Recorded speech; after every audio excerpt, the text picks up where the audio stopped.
મારા પિતા તુલ્ય વડીલો, મારી માતૃશક્તિ, ભાઈઓ બહેનો બાળકો અને ખાસ કરીને મારા સાવજો જેવા યુવાનો જ્યારે ઉપસ્થિત છે ત્યારે હું બ્રિજરાજ સોલંકી આપ તમામનું આ ક્રાંતિની લડાઈમાં ક્રાંતિકારી સ્વાગત કરું છું. આપનો ખૂબ ખૂબ હૃદયથી આભાર વ્યક્ત કરું છું. મિત્રો છેલ્લા 30 વર્ષથી આ ગુજરાતની અંદર આ ભ્રષ્ટાચારી ભારતીય જનતા પાર્ટીનું શાસન છે. આપણે સૌ હજારો કરોડો રૂપિયાનો ટેક્સ ભરીએ છીએ, છતાં પણ આપણા વિસ્તારની અંદર હજી પણ તૂટેલા રોડ રસ્તાના પ્રશ્નો છે, પીવાનું પાણી ન આવવાના પ્રશ્ન છે, સરકારી દવાખાનાઓમાં ડોક્ટર ન હોવાના પ્રશ્ન છે, દવા ન હોવાના પ્રશ્ન છે, સરકારી શાળાઓમાં શિક્ષક ન હોવાના પ્રશ્ન છે. આવા અનેક પ્રશ્નના કારણે સમગ્ર ગુજરાતની જનતા આજે આ ભારતીય જનતા પાર્ટીના શાસનથી ત્રાહિમામ પુકારી છે.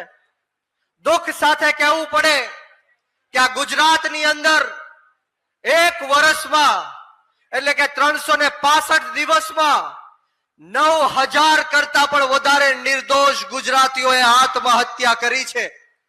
9000 કરતા પણ વધારે નિર્દોષ ગુજરાતીઓએ 2023 ની અંદર આત્મહત્યા કરી છે. 900 કરતા પણ વધારે માત્ર એક વર્ષમાં નિર્દોષ લોકોના ખૂન થયા છે આ ગુજરાતની અંદર.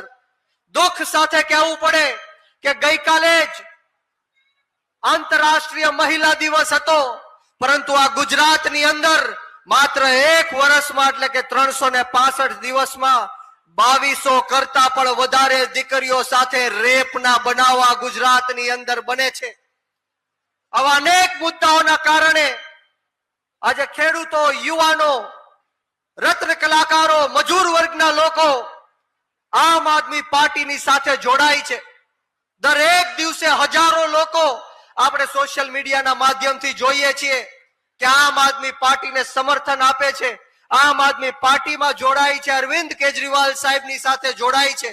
એનું કારણ એ છે ભારતીય જનતા પાર્ટીના પાપના કારણે મોરબી પુલની દુર્ઘટના લઈ લો, ગંભીરા પુલની દુર્ઘટના લઈ લો, રાજકોટની અંદર ટીઆરપી ગેમ ઝોનમાં જે અગ્નિકાંડ થયો, સુરતની અંદર તખ્તશિલા અગ્નિકાંડ થયો, હરણી બોટકાંડ બરોડાની અંદર થયો, બોટાદની અંદર દેશી કેમિકલ વાળો દારૂ પીને અસંખ્ય લોકો મૃત્યુને ઘાટ ઉતર્યા.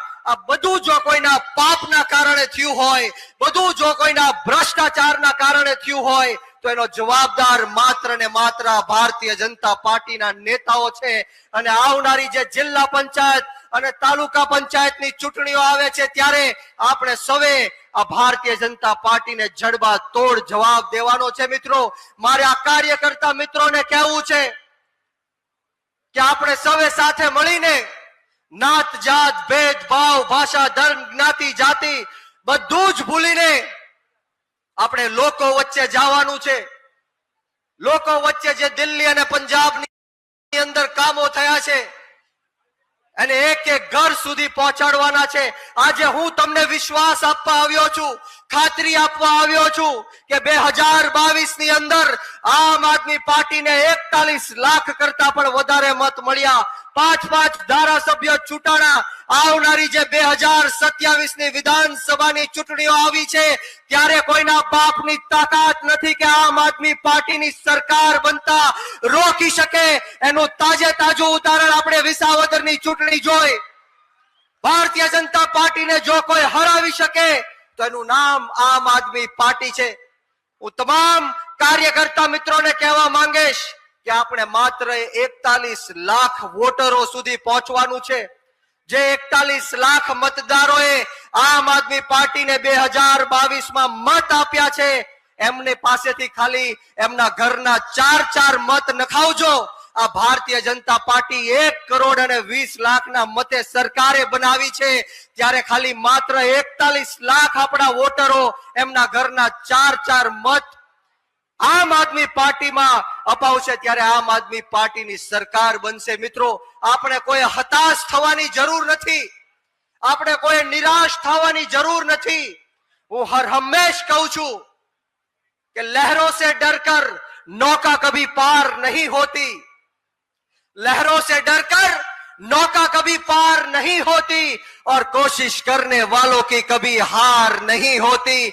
नन्ही चींटी जब दाना लेकर चलती है, चढ़ती दीवारों पर 100 बार फिसलती है, उसके मन का विश्वास उसकी रगों में साहस भरता है। चढ़कर गिरना, गिरकर चढ़ना ना अखरता है, आखिर मेहनत उसकी बेकार नहीं होती। कोशिश करने वालों की कभी हार नहीं होती। असफलता एक चुनौती है, इसे स्वीकार करो। असफलता एक चुनौती है, इसे स्वीकार करो। क्या कमी रह गई देखो और उसे सुधार करो, और जब तक सफल ना हो नींद चैन को त्यागो तुम। संघर्ष का मैदान छोड़कर मत भागो तुम, अरे कुछ किए बिना ही किसी की जय जयकार नहीं होती। कोशिश करने वालों की कभी हार नहीं होती। મિત્રો, આપણે લડીશું, કદાચ આપણે હારીશું, આપણે ફરીવાર ઉભા થઈને ફરીવાર જીતીશું। આ જે નિર્ણય છે એ આપણને આમ આદમી પાર્ટી અને અરવિંદ કેજરીવાલ સાહેબ શીખવાડે છે। ત્યારે આપણે સૌએ જોયું કે જે રીતના ગુજરાતની અંદર ખેડૂતોના હક અધિકાર અને ન્યાય માટે આપણા આમ આદમી પાર્ટીના નેતાઓએ 3 મહિના સુધી જેલવાસ ભોગવીને જે સંઘર્ષ કર્યો છે, આપણે એમને યાદ કરવાનો છે। માનનીય પ્રવીણભાઈ રામે જે સોમનાથ થી લઈને ગાંધીનગર સુધી યાત્રા કાઢી છે, એમાં હજારો ખેડૂતોનું સમર્થન આમ આદમી પાર્ટીને મળ્યું છે। 108 દિવસનો જેલવાસ ભોગવીને પ્રવીણભાઈ રામ જ્યારે જેલની બહાર નીકળ્યા ત્યારે ચોથા જ દિવસે ખેડૂતોની વચ્ચે હતા। આ તાકાત આમ આદમી પાર્ટીની છે, આ તાકાત અરવિંદ કેજરીવાલ સાહેબની છે। 10,000 કરોડ રૂપિયાની સહાય આ ખેડૂતોને આપવાનું કામ આ ભારતીય જનતા પાર્ટીએ કર્યું હોય તો એ આમ આદમી પાર્ટીના ડરથી કર્યું છે। મિત્રો, આવા અનેક કામો આમ આદમી પાર્ટીના ડરથી જ્યારે આ ભારતીય જનતા પાર્ટી કરે છે, ત્યારે હું ખાસ કરીને બોટાદની અંદર જે હળદર ખાતે કડદા કાંડ થયું એમની વાત કરવા માંગીશ કે જે રીતના જલિયાવાલા બાગમાં અંગ્રેજોના કહેવાથી જે પોલીસે ચારે બાજુથી આપણા ભારત દેશના લોકોને ઘેરીને અંધાધૂન ફાયરિંગ કર્યું હતું, અનેક ભારતીયોને મોતને ઘાટ ઉતાર્યા હતા, એવી જ રીતના હળદર ખાતે આ ભારતીય જનતા પાર્ટીના કહેવાથી એમની દલાલ પોલીસે ચારે બાજુથી ખેડૂતોને ઘેરી લીધા, અંધાધૂન લાઠીચાર્જ કરવામાં આવ્યો, ટીયર ગેસો છોડવામાં આવ્યા, ખેડૂતોને મારવામાં આવ્યો, લોહી લુહાણ કરી દેવામાં આવ્યા,